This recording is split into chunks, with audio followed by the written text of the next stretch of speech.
Hey everyone, and welcome to Almost Cancelled. I am Peter, that is Connor, and we are going to talk about Supergirl, Season 2, Episode 15. It's called Exodus. Full spoilers for the episode, as always. I'm happy to say this was the best episode this show has had since coming back from Christmas. This was a really strong one. It was fantastic. I was really happy with it. With one scene aside, I pretty much loved this all the way through. I thought it was a great episode. So I want to open that because it's annoying me how kind of we've had to be kind of negative recently. We've been, there's been some good stuff, but there's been some bad stuff. It's not been what there hadn't been the standard we'd come to expect before Christmas and the latter half of season 1. So I just want to open with this is going to be 99% positive. This was a great episode. Yeah. So this was very political. I don't think. I want to know when they wrote this. This feels so relevant that I almost think that they either at the last minute went and rewrote some of this to just... See, you say that. I don't think it has to be that last minute. I don't know. This feels super... we're going to have to mention very timely, doesn't it? We're going to have to mention the ban, right? Because this is clearly why we're thinking this is so timely. Yes. Because it turns out, we thought last episode that the whole ship thing was going to be like Winter Soldier, where it targets all the aliens and kills them. But it turns out it's more of essentially a lifeboat bag, but as they point out, they don't actually want to go back. They're refugees. Forcibly deported. Yeah, they've been forcibly deported. So it's not much of a stretch to make you think, well, this is kind of like the Muslim ban. It's clearly the intention, isn't it? Another word for refugees and immigrants is aliens. Exactly, but this is literal aliens. This is just literal. Which is the beauty of science fiction. Science fiction does, yeah, exactly. The beauty of science fiction is you can use other examples, you can do that kind of thing. And it felt super, super timely. The only reason I say maybe it had been planned is the idea of that ban was tossed around during the campaign. Oh, that sure. That wasn't out of nowhere. Sure, yeah. So maybe it's just more relevant than even they realised it was when they wrote it, whereas now it feels even more relevant. Yeah, and that's not all that's political. I mean, you had the fake news comment at the fake start. News snapper car with the fake. There's so much fake news out there. Yeah, and then you've got the idea of journalistic integrity. That line, I am convinced that felt because that's just one line of dialogue. They could have easily slipped. They could have slipped that on the day of shooting. They could have done. The writer could have been up to Snapper and went, "Hey, Snapper, say this line instead." Like that could have been. Yeah, that's easy. That would have been easy to do. Then you had the whole the journalistic integrity, the idea of upholding their principles, which journalists as like reputable places versus. Which I liked all of this stuff, bloggers. by the way. As much as it sounds like it's all a little bit on the nose, all of it was done quite well. I don't think any of it none of it rang on true. And what I kind of liked about this episode is that it was a little bit Supergirl light because it was a lot of it was Alex, and that was fine because she's another main character, and that's okay. But both of them, you could almost title this the episode where both Danvers sisters betray or don't follow their boss's orders and things that will go wrong because of that. And the funny thing is on both sides of that, both plots, right? With Kara and Snapper, I agree with Kara why she needs to put this article out there. Yeah, right? She feels she was doing the right thing, and the just thing that she's doing, the warning the people who are in trouble because she needs to help them, I completely understand. But everything Snapper says, especially that speech at the end when she gets fired, which of course she gets fired, of course she does. She deserves to be fired. She deserves. As much as I understand, and I don't blame her for what she did, she deserves to be fired. If he didn't fire her, he would be awful at his job. Yeah, I would call bullshit on it. Yeah. But his little speech that he gives her as to why she has to be fired, there's rules for a reason. It's integrity. He says, one fake lie can get a fascist in the White House. Yeah. One statistic, a wrong statistic about the stock market will cause the Great Depression. Yeah, like, he hits all these nails, and all of it rings really true. And we've kind of complained that her being a reporter feels like kind of forces to Superman, and like this is a way we could differentiate her. And we've even thought, well, they don't even focus on it enough. We could just write that out. And it feels like they might be just writing out cat code. They just might be going away from it. And James goes along with it. And James goes along with it. He wasn't in this episode, though. He was. He had one scene at the start.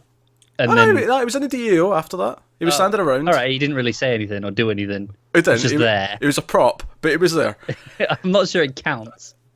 But like this episode almost made me want. No, they could explore this because they actually did it really well in this episode. Where the morals, the dilemmas, the her thinking she's doing the right thing, but she's being naive. And I thought she was being naive the whole episode. The whole episode, I don't think he says anything that's wrong unfair, or dickish. Nothing feels cruel or vindictive.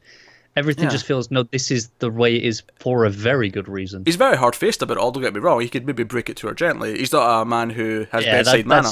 That's just how he is. That's just him. Yeah. But everything he says makes sense, and as much as, like, okay, I understand what you did, but you deserve to be fired for what you did. No. And I am really surprised how well they handle it. It's not that it has tact, because it is very almost surface level, but it's just done really well. Yeah, they don't play it for over sentiment. Like, they don't, because I think what would have really ruined it is if they took the easy way out in either side. Like, had she done it, but I'll give you one more chance, no, that'd have ruined it. Had she not done it and just accepted that he was completely right and she betrayed her what her beliefs are as Supergirl, that would have felt maybe a bit, not as bad as the other one, but it would have still maybe felt it would have wrong. Felt like she was not doing what we'd expect. Which is it's a different problem, but a problem in its own right. It felt slightly out of character, I guess, is what that boils down to. But no, both sides of the argument felt balanced. They felt right. You understood where we were both coming from, and they both made sense. Nothing felt forced. And one of the big complaints about the Mon-El relationship that we've been talking about for the last 2 months, 3 months, is that it feels forced. Nothing about this on either side felt forced. No. Same side or same thing over on the other side with Alex and Jean. So Jean disguises himself as Alex's father and tries to convince her, oh, you need to help me, and it sounds really dodgy, and then as soon as she agrees, it turns out to Jean, it's like, you're compromised. Like, I love how you hear the sound of him transform before you see anything. You're like, oh, that's so good. And I loved that. And again, it's this thing where I'm kind of on his side. You nearly beat a prisoner to death because you're. Which, I like that scene as well. Would have, if Jeremiah had said something, you would have gone with him. And again, Alex's mindset makes sense. I get why she feels like this. I get why she, like. My only complaint about her entire plot of this episode, honestly, is at the start of the episode when she's in the bar with Maggie, and she's being door-faced. And there's a really cheesy bit of TV dialogue where she's like, oh, you're still thinking about your dad? It's like, yeah, I'm still thinking. And it felt really forced dialogue. Like, that's the extent of my complaints. It's just, we have to remind everyone that she's feeling bad about this rather than just showing it. But, like, the rest of it, completely get her mindset. Her anger felt genuine. Her going badass, really. And do you know what I really liked as well? So obviously the Cadmus are kidnapping aliens, and we get a scene of this family being kidnapped just to give us this idea of how it's working. That cop was really creepy, by the way. I've got magic tape that'll help me fix up your tail light. Yeah. This is really funny. But so they come to the bar, they set off some explosions, they come in the bar and try to start taking people. Very, very Nazi Germany coming after the Jews kind of feel to it. Again, very intentional, I'm sure. Yeah. But there's a great... so Lyra gets taken. And obviously Wynn's upset and pissed. Just, once again, I'm loving those two together. Oh yeah, by the way, we just watched Dune for the first time recently. We put a review up. So I get all these references. It was great. I was so happy that I'd watched it. I was like, oh, yeah, this is awesome. And they're talking about Dune. And really, really nice line as well. Like, Jimmy has his moment of the episode, and that was a lot to pick from. But... I'm not, like, you speak English well, but what I'm really surprised is how well you speak Wynn. That was a nice line. So the one good thing about James being gone a lot, like when he does here, there's not enough time for him to annoy me. I don't think he's that annoying anyway. Every so often, like, I'd feel like most episodes where he was in like a lot, I'd be annoyed at least once or twice by him. But so Lara gets taken, and there's a great moment when Wynn, again, you get where he's coming from. It makes sense. It doesn't feel forced. Where he looks Alex in the face. Anything happens to her, your father, and he's about to make a threat, and Jean steps in and like calms the situation down, but he's not holding back, and it feels natural that he would say something like that. He is angry, and understandably so. Yeah, angry Wynn.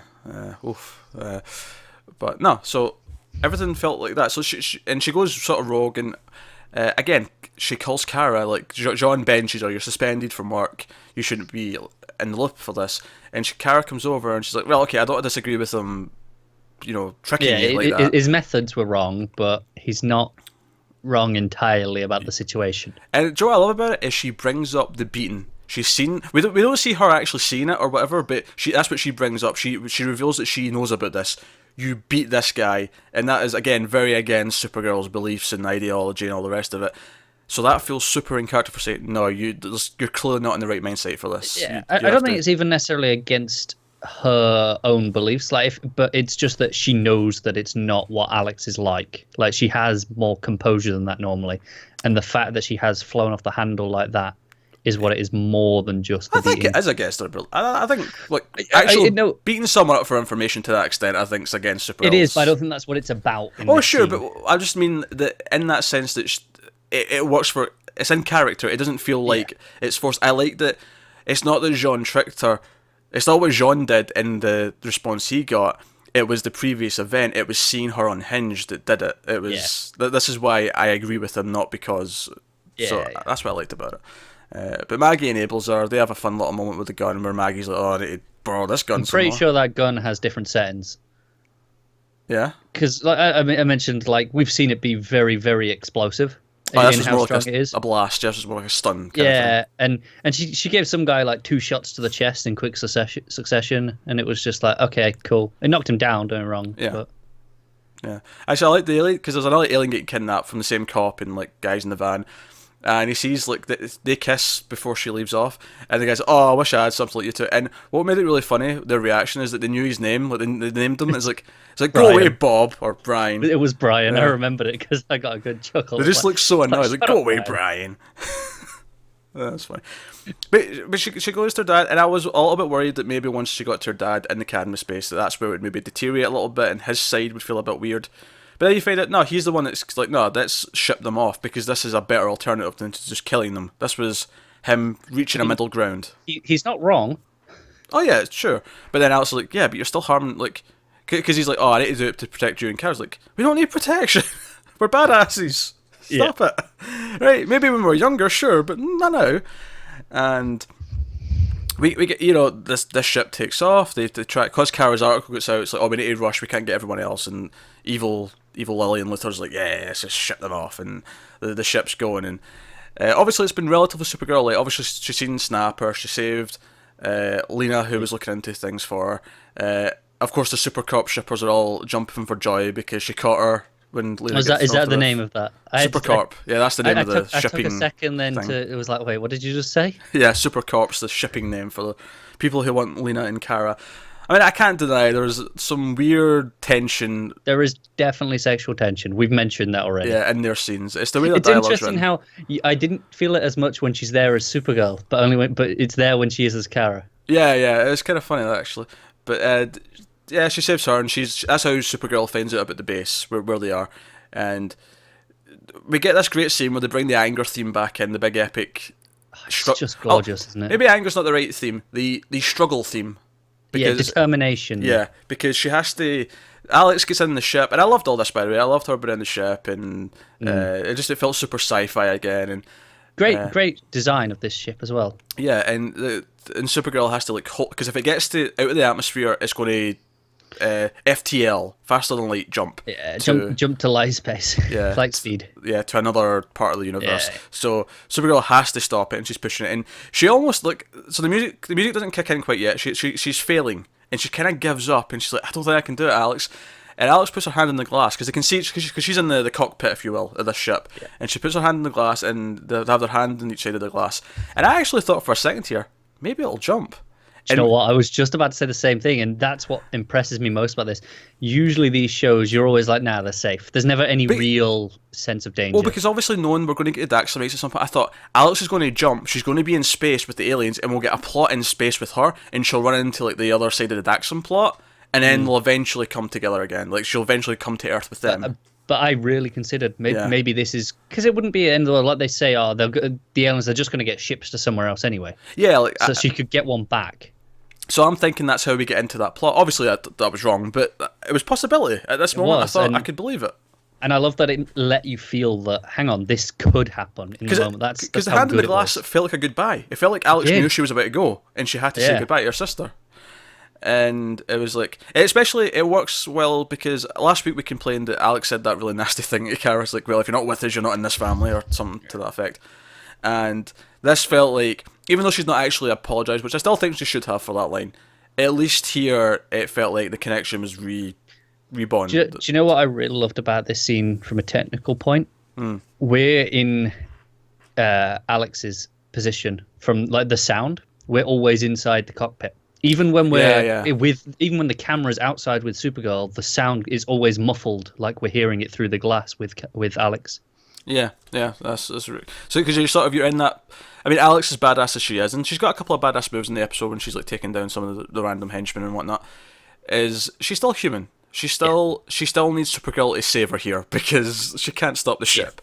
And the music kicks in, the determination music kicks in, and it's just hard slowing down this giant ship, and the engines eventually go out. You've got Benoist screaming her heart out, which she does very well. Every time she has to do it, it's like glorious. It's genuinely some of the most impressive acting that she does, which is a weird compliment, but no, it's great. And in the whole show, it felt like a big Supergirl moment again, which I feel like we've been kind of missing a little bit recently. There's been some good stuff, don't get me wrong, but this felt like I was invested in the scene. It meant something this time, and that was really, really good. It was good to have that back. I feel like this whole episode has reinvigorated me on the show. I agree. Now, obviously, Mon-El's still a thing, and but because we had the one episode where everyone has to deal with the fact that they're a couple now, at least now it's kind of like this one scene at the end, which does bring me to the thing. He did come over to her apartment. Same cocking scene as soon as we got like that scene where he knocks on the door, I was like, oh, we're at the end. Yeah, because he's coming over to the apartment. He always does at the end of the episodes. And we checked. It didn't happen at the end of episode 11, because the end of episode 11 is the one that ends in Catco where he's with Tessmacher, and it's like, oh, maybe she is jealous. That was the ending of that episode. So it was still him, but it just wasn't our apartment. But the 2 episodes before that, and every episode after that, since it came back from Christmas, has been ending more or less with him coming over to the apartment. So 5 out of 6 have had pretty much an identical scene at the end. Yeah, I mean, sure, sometimes it was he has feelings for her, now he's just bringing Chinese food. But obviously there was not a lot of money on this, so it wasn't like a huge factor. No, it wasn't. I think detract. It annoyed me more just because it was like, really, we're ending on this again, rather than it being anything else. Like that scene could have been somewhere else, like not that exact scene, but a scene with him for the same amount of time, and it wouldn't have annoyed me. It was just because it was the same ending scene. It's starting to feel boring. But what was interesting about the scene though is that that's the scene where she's like, yeah, I lost my job, and maybe just being Supergirl's enough, because unlike Superman, she can get paid. She works for the DAO, so she can't just be paid for being Supergirl. She can get a government salary. Yeah. So she doesn't actually need another job. No, she doesn't. So that's okay. It separates her. It lets her just be Supergirl, and that's fine. But it really does feel like the show is kind of pushing it towards that and going, hey, maybe we can kind of lean away from Catco a little bit, even more. Yeah, it does feel like that. Which is where does that leave James? I do think that she might continue blogging or something. If she gets the itch, she might do that. I don't know. Yeah, and I'd hope it's not the last of Snapper. I like him being her mentor. I do like Snapper. I will miss Snapper if we don't get him. Yeah, because that was actually the really bittersweet moment. Is at the end after he's like done with his speech and he's firing her. He's like, "I was rooting for you, kid." It's like you feel like deep down he actually did like her and he wanted her to succeed. Yeah, and I really hope that maybe we can still get that mentor relationship in some form. Yeah, maybe he'll move to the DEO for some reason. Public relations. All scenes worth mentioning. So. Canby still has Jeremiah, and now they'll be pissed at him because he betrayed them, because they had that whole thing where she's like, make the right choice, Dad, and help me stop this launch, and he's still a good guy, so he flips, but Canby still has him, because Cyborg Superman shows up and blasts him. I like that when they call it the Superman. Oh yeah, I knew you'd like that. When oh, come on, you're telling me you didn't get a little smile? When Lillian's like, yeah, well, because she's talking about the classic Nietzsche version of what Superman means, and she's like, yeah, you're the only Superman we need right now, and it's like, oh, very good, wink, wink. And I like that happens in the same episode that introduces Terry Hatcher. I do as well. Because, come on. So yeah, the scene at the end is we cut to space again, big ship, and we see the same hooded figures, but then she turns around and it's Terry Hatcher, and then the other guy takes his in, it's Kevin Sorbo. And obviously these are the Daxamites, they're coming for, and I'm like, yes, we're getting to this now as well, which I'm looking forward to this plot. From context, kind of sounded like they were the royal family.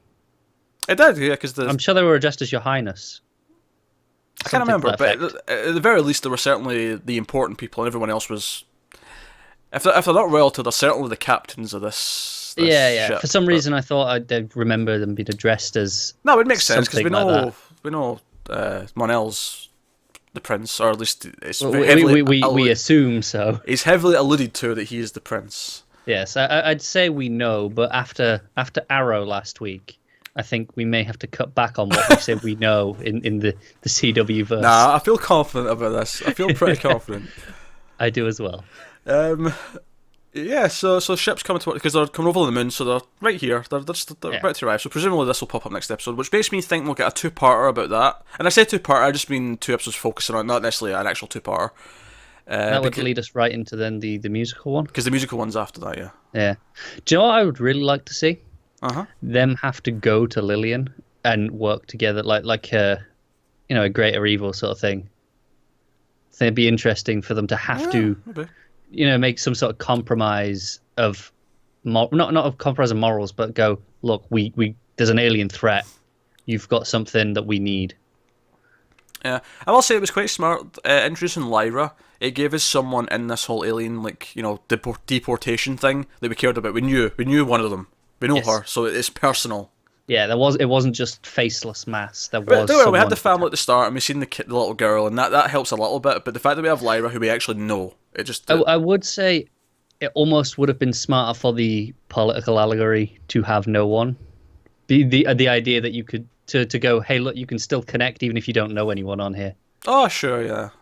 But it works. But it works as well, yeah. Because I mean, obviously, families have been ripped apart with all this, and so Wynn being ripped away from Lyra is just a nice metaphor for that, and it works. This was a great episode. This is Supergirl at its best. It was great on multiple levels. It had multiple plots that were all good, all fit together really well. Had some super sci-fi geeky stuff as well. It was kind of goofy, but fun goofy, and all of it just kind of clicked. It was everything I like about Supergirl. Do you know what it reminded me of? It reminded me of the Red Tornado episode in the first season, where up until that point we'd been enjoying the show, but it wasn't like great yet. And that was the episode that sort of went, "Oh, this can be this." Oh, Yeah.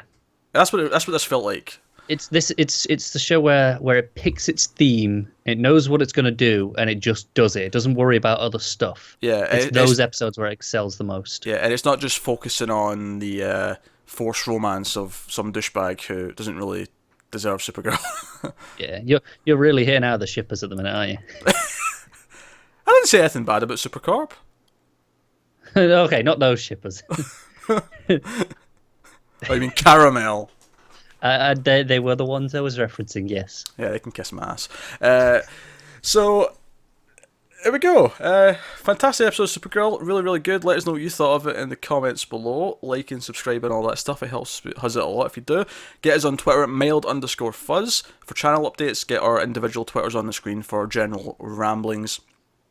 And, that's us. It's great to be excited about the show again. I knew it had it in it. It was just taking a while getting going again after Christmas, and I love how it was. We had to get through the stupid Monel, then becoming a couple, and as soon as we had one episode of it being a thing, it's like, all right, fine, we can get back to some proper stuff now. Great. Yep. And then it looks like next time we'll get to see Supergirl find out he's actually a liar, and it can all end. I know. I mean, there's going to be it doesn't matter anyway, the episode after. Oh yeah, but then he's going to have to sacrifice himself at the end to redeem himself and not be a douchebag. It's fine. We haven't got long left with him. But then he'll be dead, and that'll be cool. Exactly. Thanks for watching, guys. We'll see you next time.